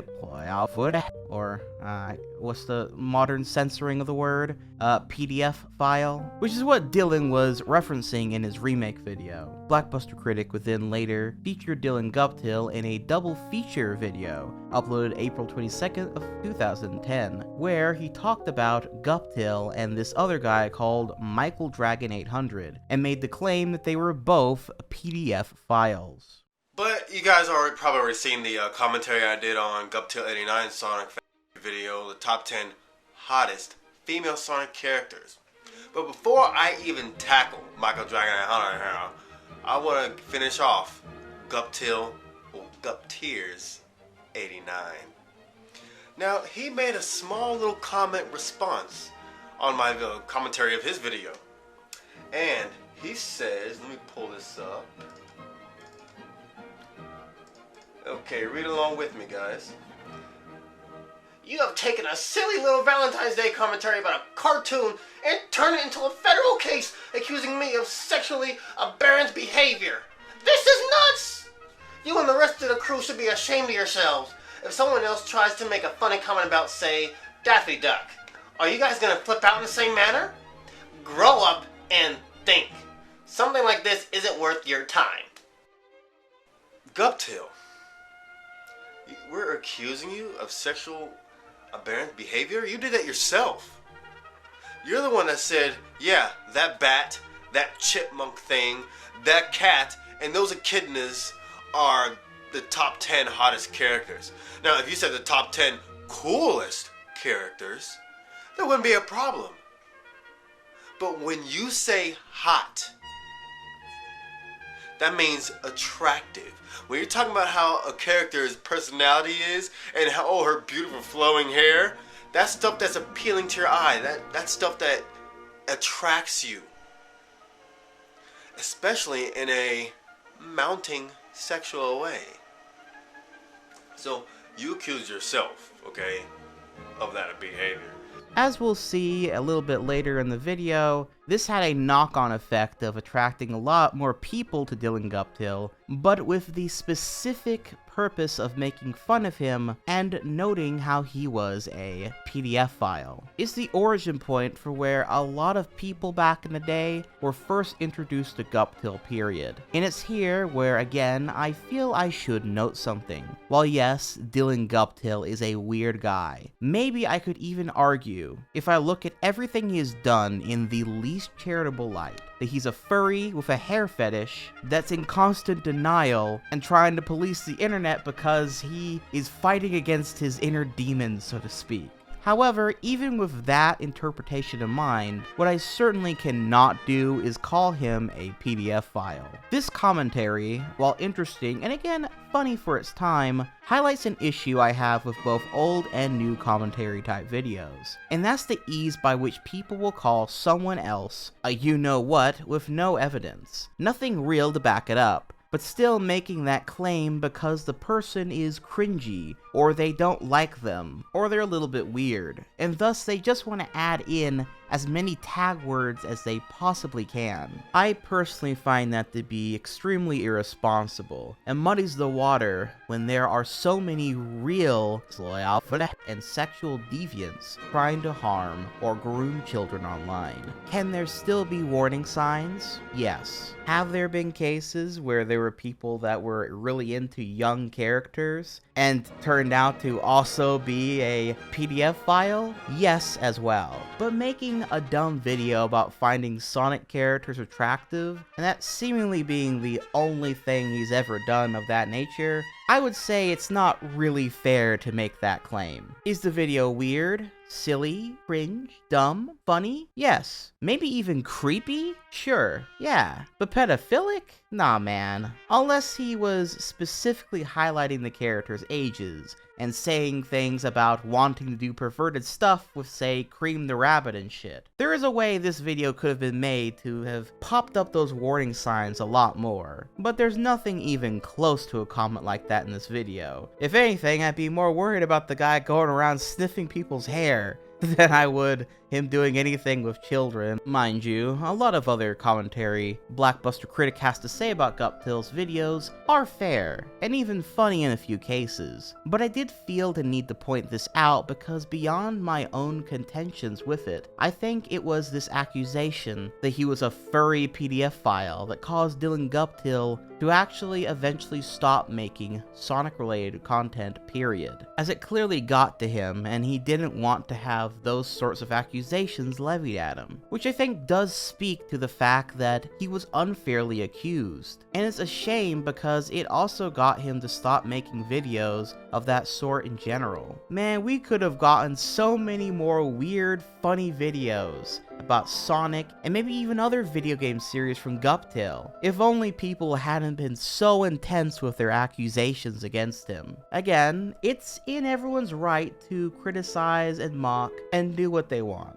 but I do often find that this will be the death of what was a genuinely funny and interesting channel. It's why I personally say to always let these sorts of people cook, because I'd much rather have more content from them than to silence them when the stuff they do is pretty innocuous at the end of the day. Again, making video responses and criticizing their thoughts, fair. Making baseless claims though, I wouldn't say that's quite as fair.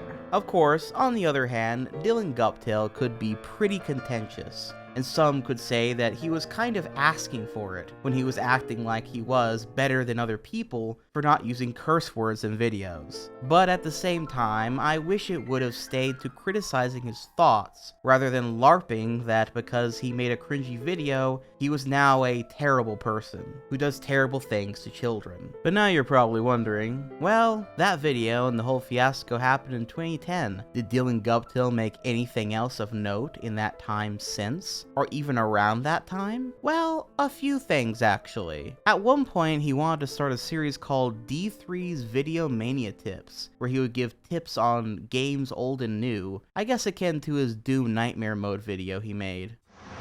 You know, I've been thinking, instead of making rants and whatnot, why not make a series of videos providing tips on video games?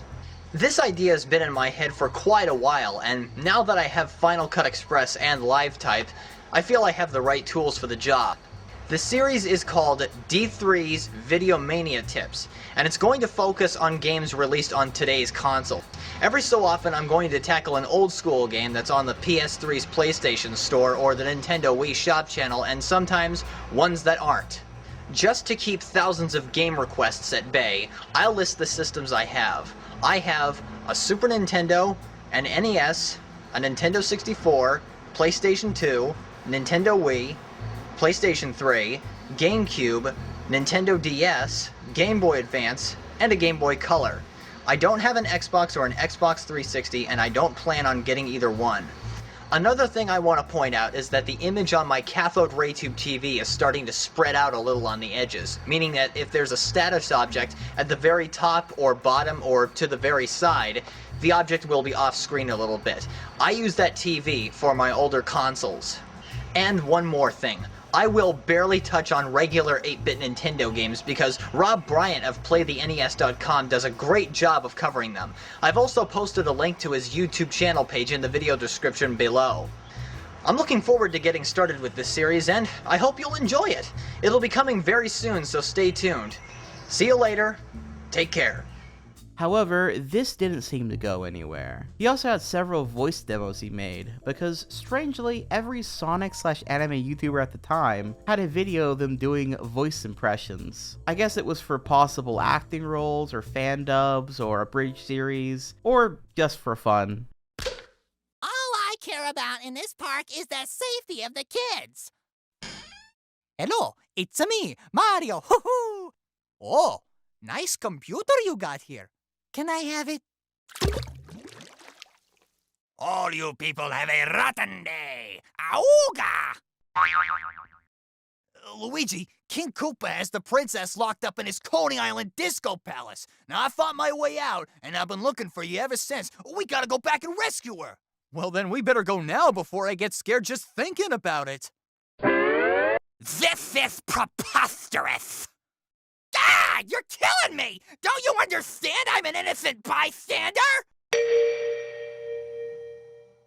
Come on! Ha! Huh! This is Fox, returning to base. You're off your game, Fox. The sky looks the same. So do the stars and the moon. I guess Chaos Control must have sent me here. I traveled through space, but did I travel through time too? Am I the only one here? Are all the others gone? Well, guess I'll find out soon enough. Look, Vector, you may be the leader of the Chaotix, but your solutions are the strangest I've ever seen in my life. Him doing the exact same lines Spax3 did in his fan dub of Sonic X was a low blow, but a well-earned one, I'd say. Honestly, no hate though. Dude's actually pretty talented at voices. Unironically, pretty good. Then we have this, video response he did where he does some parkour. What is up, everybody? I have reached the point of boredom. I can't think of anything else to make for a video, so instead what I've decided to do is make a video response to the 10th episode of Ian is Bored, greatest parkour video ever, and I'm gonna see if I can try to do better than him. But anyway, let's get the show on the road.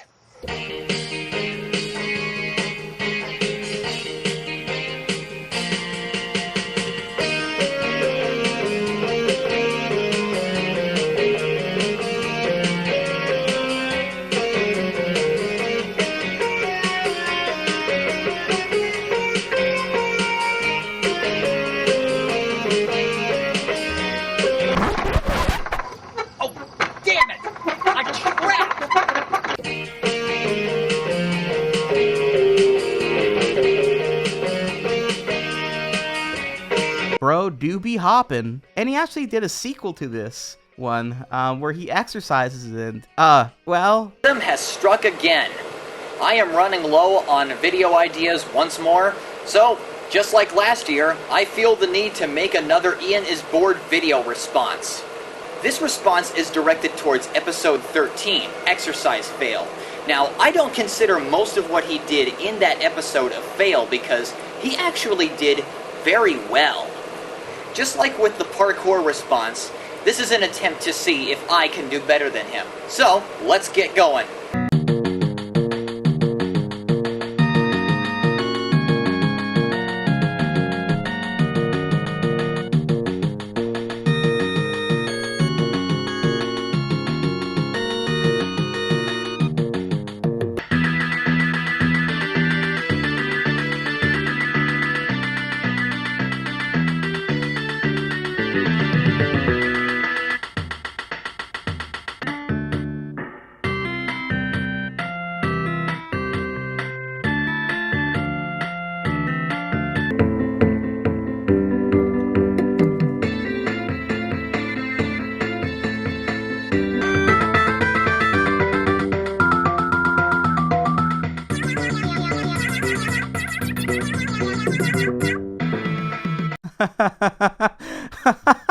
Oh, lovely. I love this video. Please share if you take anything away from this video. I ask that you appreciate this work of cinematic art. However, back on the topic of more infamous type videos, there was a few other Guptill 89 rant-a-wreck videos, several which sadly don't exist online anymore, or only exist through unlisted video commentaries. However, I want to try and showcase them here, especially since I'm pretty sure most of you have never seen these, with the first one of them being his hatred for company and brand logos changing, and now he's just really, I don't know, grumpy about it. Evolution. Noun. It's the gradual development of something, especially from a simple to a more complex form, including productive advances in technology and innovation like cell phone devices, more cutting-edge vehicles, better cleaners, and so on. Product logos also evolve. Every so often, there's a change to the logo, and it's to get people to buy the item, to pay more attention. Lately, however, a small number of trademarks have been modified so drastically that it's become a bit of an inconvenience. Now, I understand full well that this is one of the many things in life that you're supposed to roll with and move on, but I just find that some of these insignias don't work well. Take Nike, for instance.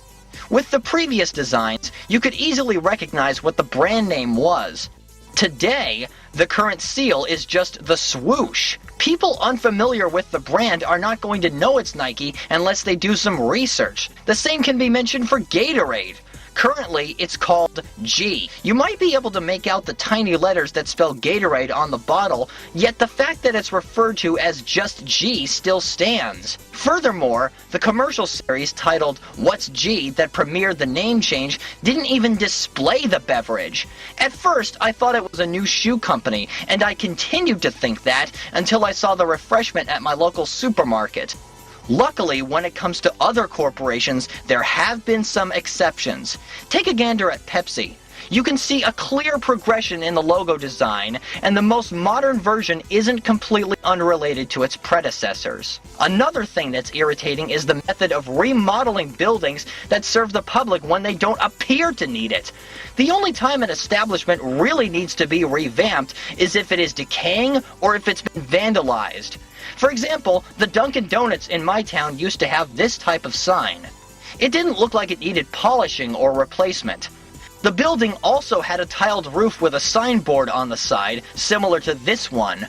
The inner part was white, and it gave the indication of being inviting, alright. Now, the sign out front has been switched with a shinier one that has the current insignia, the roof is a beige solid roof, and the inside is yellow and orange. Re-roofing is practical, but why change the signpost and the interior? Why move the counter all the way over so it's next to the wall? That's just a waste of moolah. What's the point, anyway? To get with the times? Or, once again, maybe it's to catch a person's eye. In a nutshell, modifying emblems and redesigning buildings can be an important factor to society and commerce. Just please don't radically transform logos to the point of confusion. I don't have anything to add to him talking about logo changes. I mean, it's something people complain about, usually with logos being extra simplified these days. But I'm gonna be real with you, I just don't care, like, at all. Still, it is interesting seeing him complain about logos changing and his random Dunkin' Donuts changing. It is like the most nothing stuff ever to complain about, but I guess that's what the series is about, so go off, King, I guess. The next one is titled, The World Wide Web is Paradise, ... Really? This one being the longest of his rants yet. So let's take a gander at it together, shall we? Blockbuster, an organization once known for having nationwide rental stores, places where people could walk around and browse what kind of movies and games they had. It was something that was homey and friendly. Video arcades, places where citizens could waltz around and try out what game cabinets were available, and use a claw machine filled with toys. Paper letters, messages that were sent back and forth all the time between friends and family. And finally, film photography, a circumstance that involved taking pictures with a camera and then bringing the rolls of film to a photosmith to develop. These four things were really good to abide by. They involved a lot of traveling, but were simple nonetheless. Until all that changed. These four elements that used to be parts of life have been replaced almost entirely by these products. Items that access the information superhighway.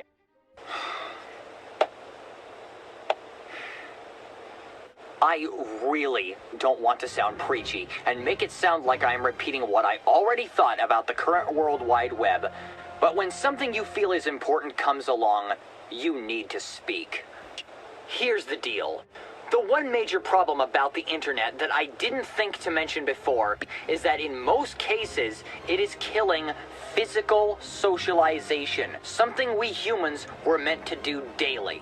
Now this is an interesting video. Again, I feel like Guptill really comes from a different time. He's not even technically wrong about the internet making people become more and more antisocial and distant from each other. It is the nature of things for the time to continue moving forward as far as technology and stuff goes. But while maybe many of the time would be quick to mock Guptill as an old soul hipster type who thinks he's above it all, he was actually onto something here. We just didn't know how right he was till more recent times, I suppose. And overall, the message of this video, beyond all the other pretentious shit, is that Dylan Guptill says that the internet is not something people should rely on for everything, that there are other ways of doing it as well, and that if people continue to rely on it, they will be isolated. Which is true. However, sadly, while this message is there, it is presented in one of the most unappealing ways imaginable, with him kind of chastising the viewer and acting more like an old person that just doesn't quite understand the technology, rather than where he probably should have came from, a person who does use the technology but doesn't let it run his life.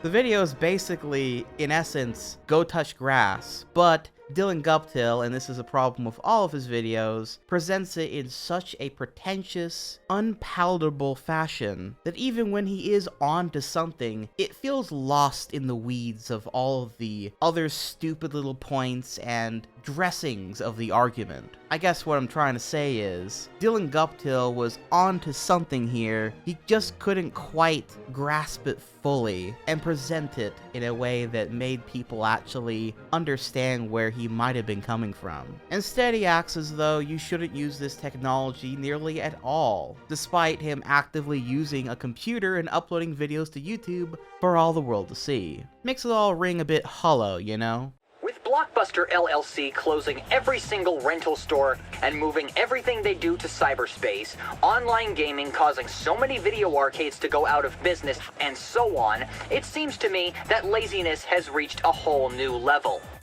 The way I see it, it seems to me that hundreds of people have forgotten the one simple fact that any piece of technology has the potential to stop working. And once it stops working, you either spend lots more money to buy the same electronic object, or you play it smart and you save a lot of dough by not purchasing the same item. And power outages also play a part in electronics failures.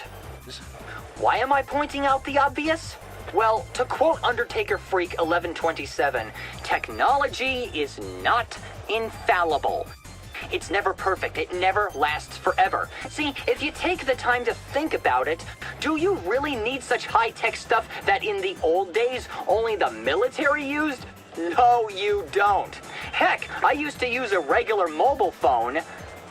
Barely, but I've gotten to the point where I don't need to use one anymore because, first of all, there's plenty of payphones around the parts where I live, and secondly, I don't have to worry about people constantly calling me and sending me text messages because every time you receive or make a call, you end up spending more money than you need to. And before you jump to conclusions telling me that this problem can be remedied by switching off your cell phone, picture this. Imagine if your companions were having a party, getting loaded, something awful happens to a friend, and another friend tries to inform you about the situation. If your cell phone is off, either they're asked to leave a message, or the dial tone keeps going on for infinity until they hang up. They'd be pretty unhappy, don't you think? The only people I can think of who would need something as expensive as an iPhone are important people, like a leader of a country or a fireman or policeman. I also like how he feels like the only people that would need this technology, like an iPhone, are the government or quote-unquote important people. Again, sometimes it feels like Guptill is an old man screaming at these darn kids, but he's like all their age or slightly older. It's weird. The information superhighway can suddenly go down out of the blue, and it can take days or even weeks to be restored. If you've seen my second technology rant, it's especially bad if hackers are involved. There's even people whose internet goes down all the time. And sure, the plan for a cyberspace blackout on March 31st was denied, yet there will always be a chance of a blackout because once again, technology isn't perfect. In short, iPhones, online gaming, what have you, with the exception of computer, are just very expensive toys. These are the things the companies and you think you need. And let me remind the viewers that I am talking to regular people. You know what's more important than your expensive smartphones, being glued to your seat playing a web-enabled game, and so on? Outside and inside exercise, playing an instrument, spending time with a close friend, and of course, book reading. But even book reading is getting a little ruined too with a device called the iPad, a device that requires a battery to run, and you can use it to go online and download a book. I don't see such a big deal about heading to your local library or Barnes & Noble and picking out a physical book that requires no electricity and can last for eternity. Now this is interesting, and such a relic of the past. Back before streaming services and the like were the standards, and there was this awkward phase of the old tech slowly dying out and this new stuff slowly taking over. Again, Dylan Guptill is fair in that, yeah, you shouldn't spend all your time online. You should go outside, you should do other things, learn some skills, make stuff, you know? But there's no reason you can't do both. I mean, people reading books on their iPad are still reading books, aren't they? Guptill seems to feel like it's one way or the other, when really the best and most based option is to have a balance of everything. But Guptill, at least back when he made this video in 2012, didn't quite seem to think so. All I'm saying is, there's more to life than all these nifty devices. I may use a computer that has internet, but I used it in the way that it was meant to be used. For work, certain research, or for finding something that I can't find elsewhere in the real world, and for broadcasting this message. You don't need to be tethered to the internet. Expand your horizons. Like I urged earlier, go for a walk, play an instrument, read a book, go on a date with someone you like, or manually shop for something that doesn't need to be ordered online, if it's possible in your area. That is all. Thank you for watching. Also, that Rantorek he referenced at least once in this video, technology schmeckmology, is also around on YouTube, though strangely enough, it has only been documented via a completely different Sonic and general related lolcow, Blaze, doing a commentary on it. I won't go over it all here because I think you more than get the idea about how Guptill feels about modern technology, but I will show a clip or two that's kind of interesting from both that video and that guy's commentary because it's just such a interesting vibe, the whole thing put together. Hey guys, what's up?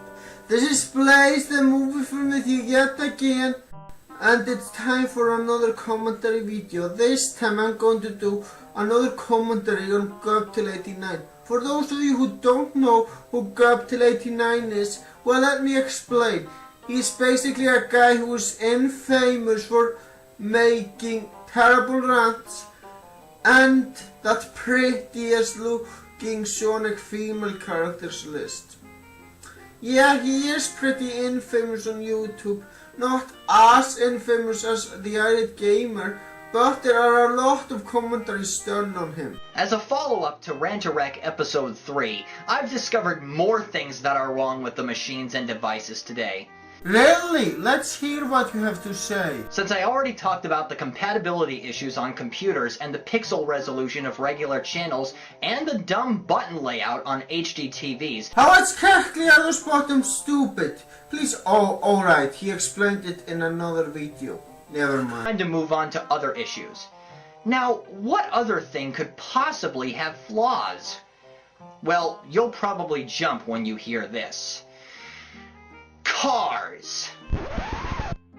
What on earth is wrong with cars today, I hear you claim? Well, there is one problem that I have with cars. They are way too expensive. I mean, you have to pay for gas money. Well, calm yourself and allow me to explain. For the most part, the ways cars perform today are great. Yet, when it comes to certain parts, there are three minor things that don't seem right. Digital screens for certain elements like the speedometer, temperature gauge and fuel gauge, electric window openers, and remotes that make the car honk. Wait! How exactly are those bad things? First, let's discuss the electric window openers. The car has to be turned on in order for the openers to be operated, obviously. So if it starts to rain or snow and your windows are open, you have to get your keys, turn on the automobile, operate the buttons, and finally turn off the vehicle. Alright, Guptill, let me ask you this. Who the fuck would leave his car with his windows open? I'm sorry, that's just very stupid, man. It's common sense to leave the car with their windows closed. But what if you misplace your keys as well as a spare key? Say hello to a huge pile of cabin snow or big puddles on the seats.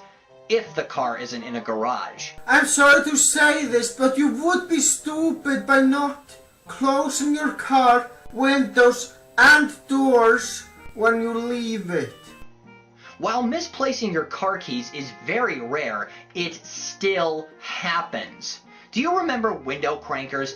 They were better since you didn't have to go to all that trouble. What the hell are you talking about?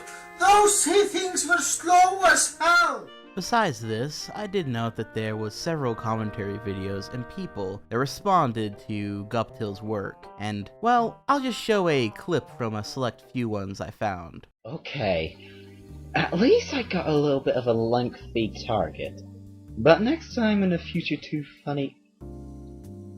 Yeah, this guy? He is serious. You want me to do a commentary on this guy? Well... thank goodness it's not his top 10 list. Hey guys, I'm back here, and today I'm going to do another commentary on a guy named Guptill89. Guptill89 is famous over YouTube for making a video called Top 10 Hottest Sonic Female Characters, which in most people's eyes made him look like a furry and a pedophile.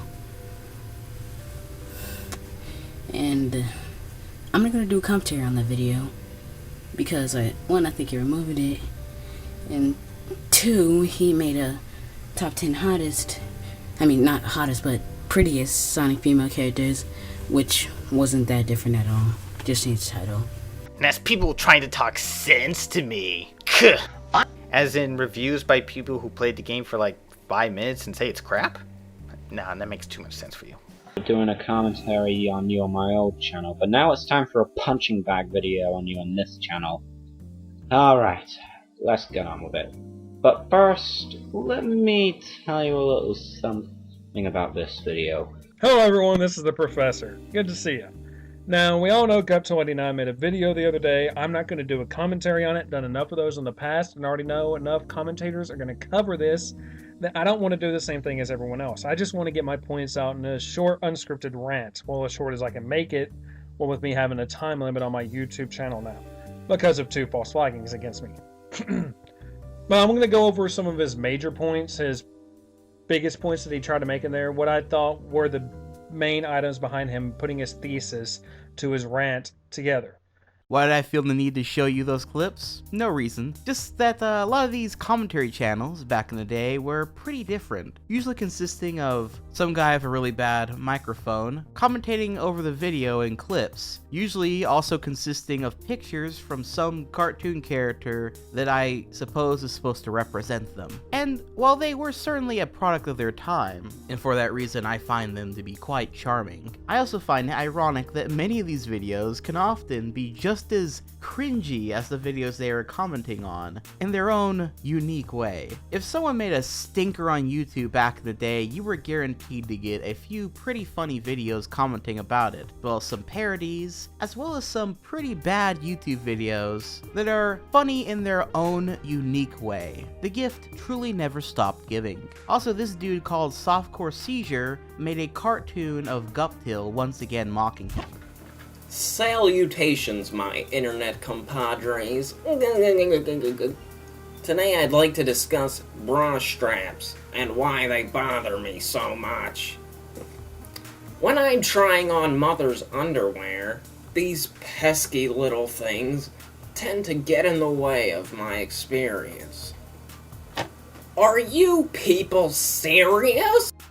Now, when going down this rabbit hole of commentary YouTubers who mocked or critiqued Guptill, someone I came across was Youngblood Fantasy 91, who originally made a video about Guptill's rant about logo changes, and basically said that Guptill is being nitpicky over dumb stuff, and that he doesn't understand how the economy works. This would then lead into Guptill actually responding in full to that video, something which again is lost to time outside of other people's commentary on it. including Youngblood Fantasy 91's own response to the video in a full-on two-parter commentary. However, for the sake of understanding this all a bit better, I'll simply be showcasing mostly Guptill's response. And right from the get-go, Guptill also brings up Blackbuster Critic's thoughts and accusations of him being a PDF file, and, well, all of this was just kind of the big finale, I'd say, as far as the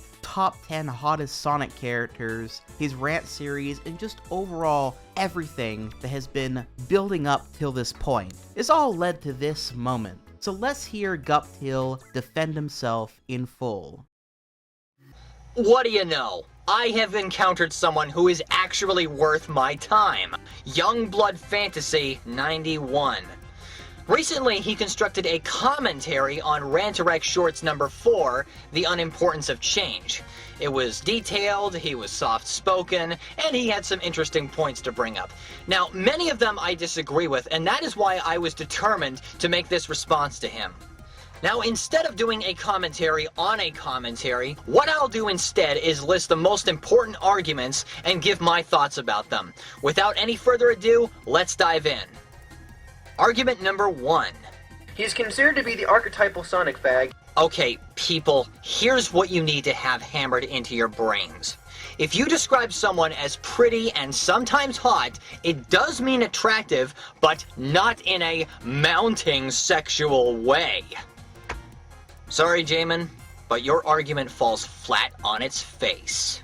And to add to that, by your own logic, it seems to me that if anybody describes anything as hot, including a stylish backpack or a pen, people are going to cast horrified looks on them and think, "Dear God, he wants to do that backpack! Somebody call security!" Besides, as long as the anthropomorphic character looks humanoid and is fictional, why does it matter? Quit acting like they're real.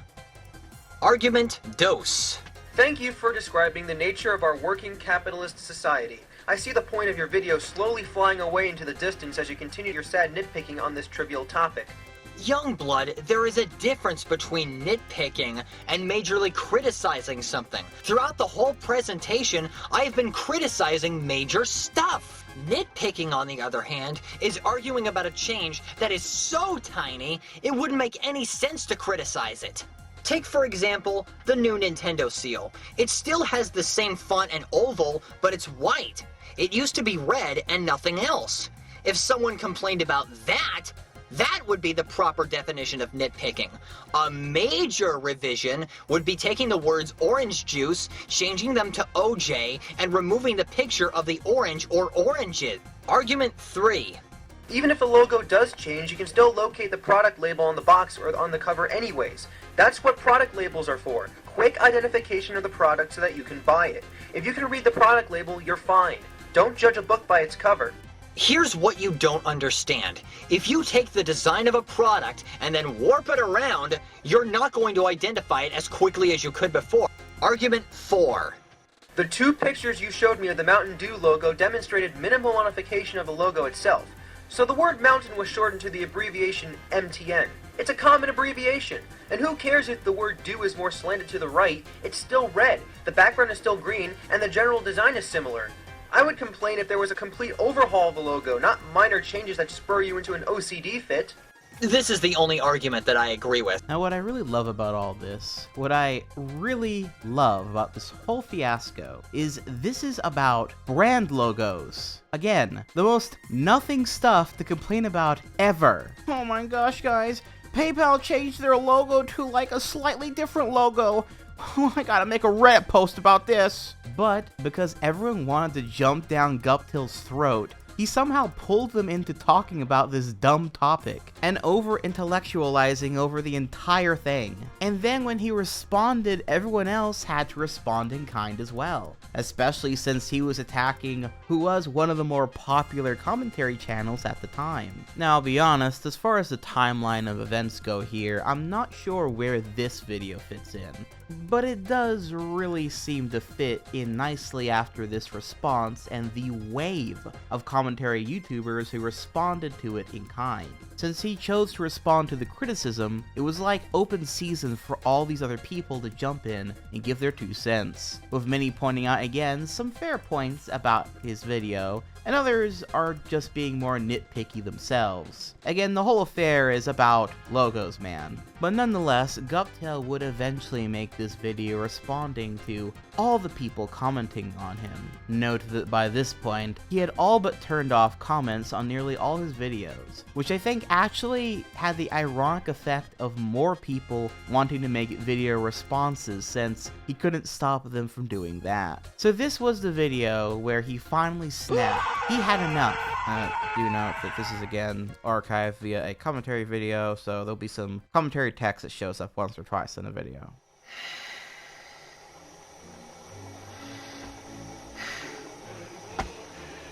All the complaints I've received about my videos have annoyed me at first, and now I've decided to say something about it. I have tried to please the public, but realized the error of my ways. Perhaps it's time you realize the error of your ways. I don't need to grow up, you do. I don't understand why most people enjoy the company of idiots. Probably the biggest reason is they adore disrespect with a passion. No, it's because they like to know that there are people who aren't as intelligent as they are. You see, people love to know that they're the best because it makes them feel better about themselves. Well, you know what? You are a bunch of imbeciles for having that trait. You are the people who give the human race a bad name. Now, considering all the crap I've received... Why the hell have I been acting so calm? You know, it's about time I let it all out. Screw you all. As far as I'm concerned, you can burn in hell. I am the one with iron guts and ideas, and you can't stop me, halfwits. Kyle Guptill. Do you really think that I care about all of the moronic comments that I've received on my presentations telling me what a bum I am? The real failure is you. Don't pretend that you're superior. That's all I have to say. It's enough, I think. Schmucks. And then he ends with an April Fool's comment. Yeah, you see, it was an April Fool's joke because you thought he was actually angry, but he's actually, like, totally calm. And yeah, I'm sure April Fool's Day, joke or not, Dylan Guptill clearly had a ton of hate coming his way, and it was all becoming far too much. He tried to pretend he was above it all. He tried making videos critiquing others. He tried fixing his old cringy videos. He tried to respond to the criticism in a collected manner. And he tried outright insulting them, even if he said it was a joke, because I'm pretty sure to Dylan Guptill, to insult them, to use curse words, to fall to his haters' level, would be to lose and to let them win. Yet still, what was he to do at this point? Well, this is where we finally hit a bit of a wall with the history of Dylan, because there exists some info that I had a hard time confirming. See, according to Dylan Guptill's Wikipedia page, the following is noted. Quote, Guptill later met with commentator Savage Broadcast. During this meeting, Savage Broadcast questioned him on his controversial beliefs and videos. Guptill ended up quitting halfway through the video. It was this event that led him to decrease his content and the avoidance of anything to do with Sonic, unquote. Now mind you, Wikipedia is by no means a super reliable source. Hell, I have a page on there and it gets several pieces of information wrong. However, this was such a specific detail that I had to go looking for this supposed video, but sadly came up short. The closest thing I could find on this hunt was two things. One, Savage Broadcast YouTube channel that has long over been abandoned, like 7 years ago, but at the same time only seems to have movie reviews and no commentary to speak of on internet people. And yet, I do know that this is the guy we're looking for, because on a video called Guptill 89 episode 5, The Internet Strikes Back Part 1, YouTuber iSoldier74 collaborated on a commentary with Savage Broadcast, and you can find him in the video's comment section. Yet, no such video of him talking with Guptill can be found anywhere. My best guess is that this video was privated, or maybe even taken down via a copyright claim or something dumb like that by Guptill. But I really can't confirm this. I have no idea who wrote this information either on this Wikitubia page. Whether they were witness to this video or if they just made this stuff up. But the fact that there are accounts and really old videos that nearly no one has watched connected to this information makes me think that it's real and simply lost media now. But I guess until someone comes forward with either the video or more information about this, we can't really know for sure. Feel free to comment down below or DM me on Twitter or something if you happen to know anything. Still, regardless if this happened or not, the truth does remain the same in result. Guptill privated most of his videos relating to rants, responses to commentary videos, etc., and seemed to not use YouTube nearly as much after a certain point. Be it because he was more busy now, or because he had had enough of all the hate he was getting, or if it was indeed something to do with this savage broadcast interaction, or maybe a combination of all these things. I guess I can, if nothing else, commend Guptill for at least living by his words of wisdom and going and doing something else other than spending all his time on the internet fighting a battle he was clearly always going to lose. Still, he does do videos these days once in a while. Hell, he did a video literally 2 months ago at the time of this recording. Reviews and critiques of games seem to be what he does nowadays. Ironically, after everything, he went back to where it all started, reviewing video games, which I often never see people bring up or talk about when they discuss Dylan Guptill. Of course, it then begs the question, how are his more recent videos? Are they good? Bad? Is he still the same guy he was all those years ago, or has he changed a bit? Well, before it came to be one of the most hated game corporations, Capcom was loved by fans. They were responsible for such franchises as Mega Man, Street Fighter, and Phoenix Wright. In 1989, they released Sweet Home, a Famicom game based on the horror movie of the same name. The plot involves a filmmaking crew exploring an abandoned mansion filled with hostile supernatural entities. A few years later, producer Tokuro Fujiwara planned to remake that game for newer systems, but Sweet Home was never redone. However, there were plans for a new game. Biohazard debuted March 22, 1996. Outside Japan, the title was changed to Resident Evil. The game's success led to 2 sequels and 2 spin-offs named Code Veronica and Survivor. Capcom remade Resident Evil 1 in 2002 exclusively for the Nintendo GameCube, and it's considered one of the best remakes of all time, so much so that it was remastered for later systems. honestly, they're pretty good videos. Dylan has a kind of old GameSpot or IGN video game review quality to his voice commentary style. But overall, these are pretty decent videos. Not the most amazing stuff I've ever seen as far as game reviews go, but certainly quite decent overall. He often seems to come from the perspective of, should you go and play this game, rather than his just honest opinion about it regardless of if he thinks you should buy it or not. And funnily enough, in his Resident Evil Remake video, we actually get a look at him and how he looks in more recent times, with what appears to be the same old background from the older videos there again. That bluish green wall with the floral patterns on them. It's kind of almost surreal seeing them in such high quality. Now, I wasn't sure where to put this info, but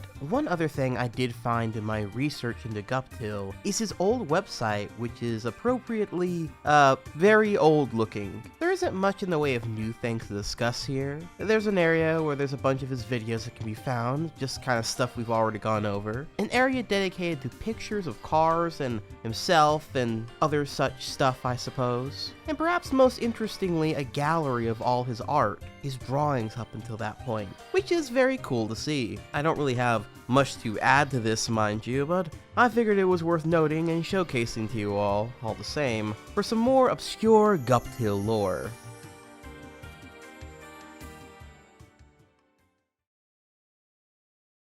But with that being said, that's pretty much it as far as content and story goes with Dylan Guptill. He's a man who had strong beliefs and messages that he wished to impart online for all to see. Messages that were either ignored, mocked, or criticized with heavy scrutiny. He was a guy with a lot of hot takes and wasn't afraid to express them. He is also a guy who has made several very embarrassing videos, all being Sonic related for the most part. That damn blue rat is the downfall of many a young man, I tell ya what. But above all else, Dylan Guptill's Fables shows us what someone who stands against the current culture is often met with. Backlash. Sometimes for good reasons, other times maybe not. He's also someone who is often defined by a few embarrassing videos he made nearly 15 years ago. His legacy to be one of those internet laughingstocks, a legend that's easy to include in videos about the cringes Sonic lolcows, or to react to on a live stream. In that sense, I guess he continues to entertain people, even if not in the way he might have intended. Still, I have to imagine with how he has pretty much deleted most videos connected with such things on his actual channel, despite the fact that he could be getting tons and tons of views from them, makes me think that he obviously wishes he had never made those videos to begin with. Yet, he also smartly seemed to know when to back off and take time for himself away from all the drama that was stirring around him back in the late 2000s and early 2010s. And that is a feat that many are never able to actually pull off. As easy as it sounds, so many, when faced with the entire ire of so much of the internet, will feel the need to continue to defend themselves. And while sometimes I think that was justified, again, whenever they were claiming he was a PDF file, I can understand why he wanted to fight back against those claims. But at some point, he must have realized it was all for a fruitless effort. Nowadays, if such a creator were around making videos and someone made the claim that they were a PDF file without evidence, ironically enough, this would have been seen as an attempt at canceling the person, and unjustly so, and the person making the claim more than likely would have pulled the ire of the internet instead. But Dylan Guptill unfortunately made videos during a time when people were much more loosey-goosey with these types of things. But I suppose at the same time, it also meant that the overall impact of people claiming he was this thing was also far less than it would be now. But still, I do think it's something worth noting. Dylan Guptill was unfairly accused of some awful things, and yet he kept his cool throughout most of it, and left when it was clear it was all going nowhere. Of course, Guptill is someone who is easy to laugh at, and yes, some of his takes about vulgarity on the internet, and little nitpicky things like people not writing words correctly or logo changes, it all just kind of seems like nothing burgers at the end of the day. But I do actually find him pretty interesting and funny for that very reason. I may not always agree with him, but I think it's a real shame he left and deleted so much of his content. I don't know what Dylan Guptill is doing these days outside of the occasional YouTube video. As far as I could tell, all his social media presence is pretty much just that. He occasionally uploads on that channel and doesn't really do much else. At least not publicly. But I hope whatever he's actually doing IRL, that it's going well for him. Let's hope bro's drinking a nice tall glass of orange juice and hitting the dance floor as Knuckles away from the public eye of the internet. Because at the end of the day, like him or hate him, mock him or appreciate him, little Poindexter or no, Dylan Guptill's only true crime was being his authentic self.